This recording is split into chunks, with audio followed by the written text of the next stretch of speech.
जाने माने पत्रकार है, महाराष्ट्र की राजनीति को कवर करते हैं। Ashok Wakde, this story is getting now bigger. ये सरकार की बात ही नहीं है, ये तो शिवसेना की बात हो गई है। अब शिवसेना किसके पास जा रही है? देखिए, जिस हिसाब से एकनाथ शिंदे पहले दिन से स्टैंड लेके रखे हैं, उससे एक बात बड़ी क्लियर थी, ये मात्र सरकार बनाने की बात नहीं है। ये सरकार गिरती रहती है, आती रहती है, सरकार में लोग सत्ता में आते जाते रहते हैं, लेकिन पार्टी पे कंट्रोल बहुत ज़रूरी है। कहीं ना कहीं ठाकरे परिवार से ये कंट्रोल लेने की बात हो रही है, और जिस हिसाब से एमएलएज उनके साथ है, अब करीब करीब ये उन्होंने तय कर लिया है कि अब हमें पार्टी पे क्लेम करना है। बार बार वो ये कहते नहीं कि हमने शिवसेना छोड़ी है, वो कहते हैं हम शिवसेना में ही हैं। वो दिघे जी की बात करते हैं, लेकिन आनंद दिघे के और बाल ठाकरे के संबंध कई बार खराब भी रहे हैं। वर्तमान में एकनाथ शिंदे आनंद दिघे के ड्राइवर हुआ करते थे, पहले ऑटो चलाते थे, फिर वो ड्राइवर हुआ करते थे। ड्राइवर होते होते उनके बहुत नज़दीक हो गए, और फिर उसके बाद उन्होंने उनको पॉलिटिकली लॉन्च किया। उनके बेटे और बेटी की दुर्भाग्यपूर्ण मौत हुई है, बिल्कुल वो बड़ा दुखद घटना। उसके सदमे के बाद जिसका जिक्र कर रहे थे विक्रांत यादव भी मेरे साथ, मेरे सहयोगी बने हुए हैं, ब्यूरो चीफ हैं, अपनी बात को रख रहे हैं। शिंदे की प्रेस कॉन्फ्रेंस रद्द हो गई है, इस समय की ये बड़ी बड़ी स्टोरी है। वो प्रेस कॉन्फ्रेंस क्यों रद्द हुई है उसके पर भी हम चलेंगे। न्यूज 18 लोकमत की ये बड़ी ब्रेकिंग स्टोरी है, शिंदे की प्रेस कॉन्फ्रेंस रद्द हो गई है। फिलहाल गुवाहाटी में ही है और 40 से ज्यादा एमएलए क्लेम कर रहे हैं। एक तरह से आज उद्धव ठाकरे ने ये भी कह दिया है वानखेड़े साहब की अगर शिंदे को सीएम बनना है तो वो बन सकते हैं, मतलब कोई और शिव सैनिक बन सकता है। What does that mean? Body language आपको कैसी दिखी उद्धव ठाकरे की, नहीं संजय राउत की? ये हताशा की बात है, ये हताशा की बात है। यदि आपको चाहिए तो आपने सीधा सीधा इस्तीफा देके अनाउंस कर देना चाहिए था। एकनाथ शिंदे हमारे पार्टी के नेता है और मैं उनको मुख्यमंत्री पद के लिए अप्लाई करता हूं, मैं प्रपोज करता हूं, मैं रिजाइन। लेकिन वो कह रहे हैं कि अगर विधायक बोलेंगे, ये पहली बार हो रहा है कि ठाकरे परिवार का सदस्य कह रहे हैं जो विधायक बोलेंगे वो मैं करूंगा। अब तक जो ठाकरे परिवार कहता था वो विधायक करते थे ना, ये उल्टी गंगा बह रही है। नहीं, क्योंकि आपका पार्टी से कंट्रोल खत्म हो गया है, आपका लोगों के साथ जीवंत संपर्क खत्म हो गया है। आप अपने पार्टी के लोगों के साथ संवाद नहीं स्थापित करते, और जो लोग आपसे बोलते हैं उनसे आप नाराज, आप उनकी बात सुनते नहीं है। जी। क्या ये लगातार शिवसैनिक नहीं बोल रहे थे सारे एमएलए कि हमको फंड नहीं मिल रहा है फाइनेंस मिनिस्ट्री से, गृह मंत्रालय हमारे काम नहीं कर रहा है? ठीक है, ये लगातार कंप्लेंट्स थी, पब्लिकली बोल रहे थे, मिल के बोल रहे थे। ओके, मेरे साथ शिवसेना के प्रवक्ता हैं कहते कि मैं सुनता हूं। जी आनंद दुबे जी, इसके क्या मायने हैं? असली शिवसेना शिंदे साहब है और आप किसकी तरफ है? आप शिंदे साहब की तरफ है, शिवसेना शिंदे की तरफ है, या शिवसेना उद्धव और आदित्य की तरफ है? अमीश भाई, शिवसेना आदरणीय उद्धव ठाकरे जी और आदित्य ठाकरे जी के साथ है, उनके नेतृत्व में विश्वास करती है। शिवसैनिक सभी उनके साथ हैं। हमारी पार्टी में 2005 में इससे भी बड़ा तूफान आया था, जब एक परिवार के सदस्य राज ठाकरे पार्टी छोड़कर गए। लोग कह रहे थे कि 95% शिवसैनिक उनके साथ चले जाएंगे, क्योंकि दिखते बाला साहब की तरह हैं, बोलते बाला साहब की तरह हैं, सब लोग अब उनके साथ हो जाएंगे। हुआ उसका बिल्कुल उल्टा। कुछ साल बीते, उद्धव जी के नेतृत्व में महानगर पालिका के चुनाव पर चुनाव हम जीतते गए, विधायक पे विधायक हम जीतते गए, सांसद पे सांसद हम जीतते गए। लोगों को उनका नेतृत्व पसंद आने लगा। देखिए, यहाँ एकनाथ शिंदे जी अति महत्वाकांक्षी हो गए हैं।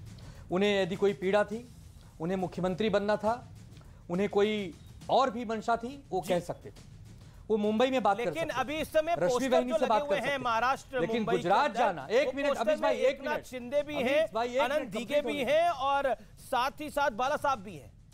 वो कह रहे हैं बाला साहब के असली शिव सैनिक हम हैं, पोस्टर तो हमने पैसे से लगता है समझौता नहीं किया। अमीश भाई, पोस्टर तो पैसा खर्च करने से लगता है, आप भी लगवा सकते हैं, आपके समर्थक भी लगवा सकते हैं, ये कोई बहुत बड़ा विषय नहीं है। एकनाथ शिंदे हमेशा से आनंद दिघे को अपना गुरु मानते आए हैं, बाला साहब ठाकरे जी को अपना गुरु मानते आए हैं, तो उनके पोस्टर में होना है स्वाभाविक सी बात है, ये कोई बहुत महत्वपूर्ण विषय नहीं है। देखिए, बात यहां पर क्या है कि आपको क्या नहीं मिला पार्टी में। आप क्या थे? आपको नगर सेवक बनाया, आपको एमएलए बनाया, मिनिस्टर बनाया, आपके पुत्र को 2 बार सांसद बनाया, आपको अर्बन डेवलपमेंट मिनिस्ट्री, औरंगाबाद से एक तस्वीर आ रही है व्यूअर्स, एक सेकंड। औरंगाबाद से शिव सैनिकों की तस्वीरें आ रही हैं, वो रो रहे हैं, रोते हुए उनकी तस्वीर आ रही है। शिव सैनिक रो रहे हैं, उनमें एक दुख है, वेदना है कि पार्टी हमारी टूट रही है। औरंगाबाद की ये तस्वीर आ रही है। कांग्रेस कह रही है कि हमारा खेमा मजबूत है, दूसरे का खेमा टूटा है तो इसके लिए हम जिम्मेदार नहीं है। कांग्रेस ने अपना पल्ला झाड़ लिया, उन्होंने बोला कि हमारा खेमा इंटैक्ट है, खेमा दूसरे का टूटा है, हमने सरकार नहीं गिराई है। यह तस्वीर मैं आपको औरंगाबाद की दिखा रहा हूं, अगर मुझे सही जानकारी मिली है, जिसमें शिव सैनिक रो रहे हैं, शिव सैनिक रो रहे हैं कि हमारी पार्टी टूट रही है। Now this is happening in Maharashtra. The big stories, क्या एकनाथ शिंदे या पार्टी है जो वो क्लेम कर रहे हैं, बार बार अपना हाथ थाप खड़ा कर रहे हैं। संगीत रागी, क्या कहना चाहते हैं आप? मैं आप एक थोड़ी देर पहले घोषणा का डायलॉग बता रहे थे मुझे। नहीं, मैं वही कह रहा था। उसमें एक बड़ा डायलॉग था कि आप ब्रोकर हैं या पार्टी हैं, वो एक बड़ा डायलॉग था। देखिए, शिवसेना एक परिवार की पार्टी नहीं है। शिवसेना वैचारिक अधिष्ठान पर खड़ी पार्टी है, और जब वैचारिक अधिष्ठान का व्यक्ति शिवसैनिक या उसके चुने हुए प्रतिनिधि ये देखते हैं, पर एकनाथ शिंदे की 10 सेकंड एकनाथ शिंदे की महत्वाकांक्षा थी, लालची हो गए थे एकनाथ शिंदे। नहीं, मैं बिल्कुल नहीं मानूंगा कि शिवसैनिक अपनी आइडियोलॉजी के लिए ये देख रहा था कि पालघर के साधुओं की हत्या हो रही है और मिशनरियों के दबाव में उद्धव ठाकरे कुछ नहीं बोल रहे हैं। वो शिवसैनिक का सब आदमी रोता था, वो ये देखता था कि काशी विश्वनाथ के मंदिर पर शिवसेना प्रमुख और मुख्यमंत्री की ये रवैया है। वो ये देखता था कि हिंदुत्व के मुद्दे पर शिवसेना ने अपनी सारी राजनीतिक पूंजी सोनिया गांधी के चौखट पर जाकर के खड़ी कर दी।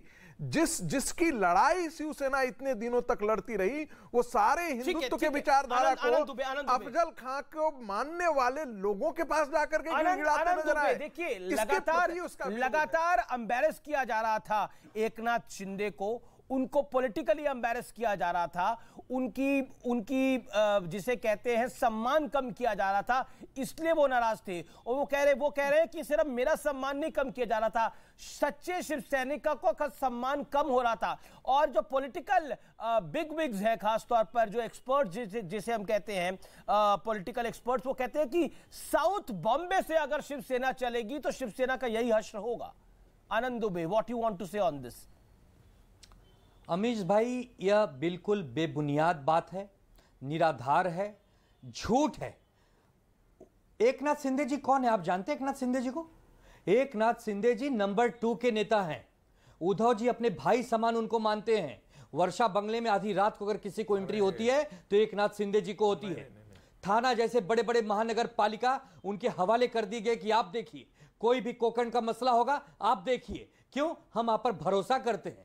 एक छत्र अधिकार आपको दिया, और आपको क्या चाहिए? आपको मुख्यमंत्री बनना था ना, एक बार कह देते। आज भी आदरणीय उद्धव जी ने कहा कि जो कुल्हाड़ी लकड़ी को काटती है ना, वो जब लकड़ी रोता है, जब पेड़ रोता है, तो कुल्हाड़ी की वजह से नहीं, उस कुल्हाड़ी में लगे हुए उस लकड़ी की वजह से जो उसी की टहनी से काटकर बनाई गई। सुजाता पांडे, मैं तहसीन पूरा वाला आपका रुक करूंगा एक बार। आनंद दुबे जी, सुजाता पांडे, देखिए, आज उद्धव ठाकरे साहब की भी हमने स्टेटमेंट सुनी, ही वॉज इमोशनल, और आनंद दुबे भी इमोशनल बात कर रहे हैं, और हमने देख रहे हैं शिव सैनिक भी रो रहे हैं। और इमोशनल एक तरफ है, यहाँ पे बात सैद्धांतिक जो मतभेद है उसकी बात तो हो गई। हम थोड़ी सी राजनीतिक जो व्यवस्था थी, सिर्फ एकनाथ जी के साथ में, एकनाथ शिंदे के साथ में नहीं, तो सारे जो एमएलए गए हैं आज उनके साथ शिव सैनिक जो कार्यकर्ता है उनके साथ, और उस जनता के साथ भी जिसने शिवसेना को वोट दिया था एक दूसरे मैंडेट के लिए, और जो प्री पोल अलायंस के लिए दिया था और पोस्ट पोल अलायंस हो गया। आपको बताओ अमीश जी, ये जो जितने भी एमएलए हैं, चाहे वो आज वो एकनाथ शिंदे हैं, कल कोई और हो जाता। अगर आज एकनाथ शिंदे नहीं होते, कल कोई दूसरा होना ही था, क्योंकि जब ये लोग जनता के बीच जाते तो ये किस मुंह से उसी एनसीपी और कांग्रेस के साथ खड़े होते जिनके खिलाफ इन्होंने वोट मांगा था? वो किस मुंह से उस जगह जाते जहां पे दूसरी सिद्धांतों के खिलाफ जो बाला साहब के। जी आनंद दुबे, आपको प्री पोल अलायंस में वोट तो नरेंद्र मोदी के नाम पे मिला, आपकी 54-55 सीटें मोदी के नाम पर आई, जिसमें क्या आपको लगता नहीं है, वही तो बात कह रहे हैं एकनाथ शिंदे कि अगर आप बीजेपी के साथ आ जाएंगे तो हम शिवसेना में वापस आ जाएंगे, लेकिन शर्त ये या तो आप बीजेपी के साथ आइए तो अमीश भाई, नहीं तो असली शिवसेना हम हैं। वो उनका कहना है कि आपने विचारधारा से समझौता किया, तो सत्ता की लालच आपको था। ठीक है, ठीक है, ठीक है अमीश भाई, ठीक है जी। प्री पोल जो अलायंस था उसमें बाला साहब ठाकरे जी का पोस्टर लगा के भारतीय जनता पार्टी ने भी वोट मांगा। आप तो जानते हैं कि हमारी भी अच्छी खासी ताकत है महाराष्ट्र में, तो क्या कहूं मैं, कहूं कि 106 में से 50 हमें दे दीजिए, हमारी ताकत से चुन के आए हो, ये कोई बात होती है क्या? अरे भाई, जब 14 में हम अलग अलग लड़े तो हम 63 पे जीते, आप 120 पे जीते, तब तो कोई ये बात नहीं कहा कि शिवसेना खत्म हो गई। अलग लड़ने पर शिवसेना पूरी तरह से तबाह हो गई, बिना मोदी जी का, बिना बीजेपी का साथ लिए शिवसेना आगे नहीं बढ़ सकती। ये कोई तर्क है? हर पार्टी की अपनी आइडियोलॉजी है, हर पार्टी के अपने कार्यकर्ता है, हर पार्टी का अपना कैडर है, पार्टी अपने हिसाब से चलती है। और रही बात बीजेपी, हमें बीजेपी का सर्टिफिकेट नहीं चाहिए। बीजेपी अगर सर्टिफिकेट देती है कि आप हिंदू हो, हमें उनसे नहीं चाहिए। लेकिन उनका सर्टिफिकेट वैलिड नहीं दे रही। हम जहां दिखाते इससे में आपको सर्टिफिकेट आपकी अपनी पार्टी के नेता दे रहे हैं, विधायक दे रहे हैं, 40 विधायक दे रहे हैं। वो कह रहे हैं कि आपने अपनी आइडियोलॉजी के साथ कॉम्प्रोमाइज किया है, वापस आ जाएंगे। बीजेपी का सर्टिफिकेट लेने की आपको जरूरत नहीं है। ओके, सब वापस आ जाएंगे। तहसीनपुरा, ठीक है, ये आपका भरोसा है, अच्छी बात है। तहसीनपुरा वाला कांग्रेस कह रही है कि हमारा खेमा मजबूत है, जो आप बात कल कह रहे थे कि हमारा एक भी रेबेल नहीं है। कांग्रेस कह रही है कि हमारा खेमा मजबूत है, खेमा अगर दूसरे का टूटा है तो जिम्मेदार हम नहीं है। जी अमीश जी, सबसे पहले दोबारा से आपके शो में मुझे शिरकत करने का मौका मिला, इसलिए मैं दोबारा से आपका शुक्रगुजार हूं। आपके सभी दर्शकों को, फेलो पैनलिस्ट को नमस्कार कहते हुए दो चीजें मैं रखना चाहूंगा। पहले जो बात आपने उठाई कांग्रेस को लेकर, मैंने कल भी आपसे कहा था और कल भी आपको मैंने बताया था कि कमलनाथ जी आज मुंबई आ रहे, वो हो गए और कांग्रेस मजबूत है। 44 के 44 विधायक साथ में, एक विधायक जर्मनी में, उनसे मैं व्यक्तिगत तौर से मैं खुद संपर्क में हूँ, मिनिस्टर है, और वो जब भी जरूरत पड़ेगी आ जाएंगे। दूसरी चीज जो बहुत जरूरी है, ये आपके दर्शकों को मैं बताना चाहता हूं आपके माध्यम से, ये जो आंकड़े बताए जा रहे 40, 45, 34, 36, इसमें आप विश्वास मत कीजिए।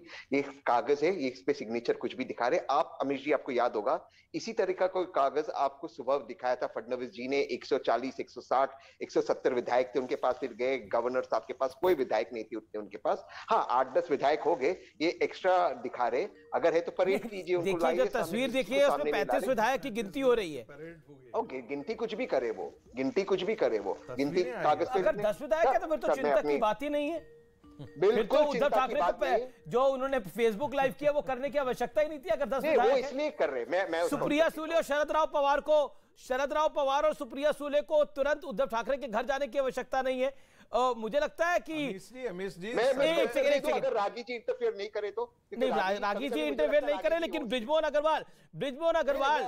अग्रवाल कुछ कहना चाहते हैं एनसीपी के। ब्रिजमोहन अग्रवाल क्या 10 विधायक है जैसा कांग्रेस, जैसा तहसीन पूनावाला कह रहे हैं, या फिर आपको लगता है ज्यादा विधायक है? What is your take Agarwal ji? Manish ji, आप बहुत जोश में हैं तो आप मेरा नाम भूल गए। मेरा नाम ब्रिजमोहन श्रीवास्तव है। माफ करिए ब्रिजमोहन जी, माफ करिए, आई एम रियली सॉरी। कोई बात नहीं, आप जोश में हैं, कोई बात नहीं, आप पे जोश को मैं महसूस कर रहा हूं जी। देखिए कि हम लोग वहां पर महाविकास अघाड़ी का एक हिस्सा हैं, और अगर राष्ट्रवादी कांग्रेस पार्टी के आदरणीय नेतागण अपने मुख्यमंत्री से मिलने जाते हैं तो मैं सोचता हूं ये एक कर्तव्य भी है और ये एक बड़प्पन भी है, ये एक आदर देने की बात है। वो प्रदेश के निर्वाचित मुख्यमंत्री हैं और उनको सम्मान देना महाराष्ट्र के नहीं, हर मुझे ब्रेक के लिए रुकना है पड़ेगा, लेकिन बड़ी खबर आ रही है। एक second Brijmohan Srivastava ji, hold on. बड़ी खबर आ रही है, जो बैठक चल रही थी उद्धव ठाकरे के साथ शरद राव पवार और सुप्रिया सुले की, वो बैठक खत्म हो गई है और कुछ बड़ी खबर निकल के आ सकती है। करीब 1 घंटे बैठक चली, कुछ बड़ा ऐलान हो सकता है महाराष्ट्र विकास महाविकास अघाड़ी की तरफ से, जिस तरह की खबरें निकल के आ रही है। लेकिन मैं आपको बता दूं कि भावुक है शिव सैनिक, उन्हें लग रहा है उनकी पार्टी टूट रही है। मैं ब्रेक के बाद वापस आ रहा हूं।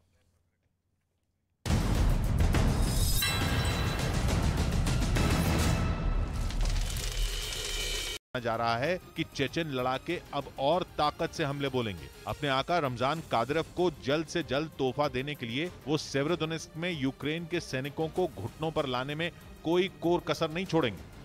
उधर यूक्रेन में जारी जंग के बीच पश्चिमी मीडिया ने दावा किया कि लिथुआनिया नेटो को इस जंग में घसीट सकता है। ऐसा इसलिए कहा जा रहा है कि क्योंकि नेटो का सदस्य लिथुआनिया रूस से सीधी टक्कर लेने के मूड में लग रहा। उसने हाल ही में रूस के शहर कलिनिंग्राद को होने वाली सप्लाई रोक दी है। मतलब ये कि छोटे से लिथुआनिया ने शेर जैसे रूस के मुंह में हाथ डाल दिया और उसकी ये हरकत यूक्रेन में आग उगल रहे रूस को उकसाने के लिए काफी है। रूस के कलिनिंग्राद शहर की भौगोलिक स्थिति ऐसी है कि वहां रेल से सामान भेजने के लिए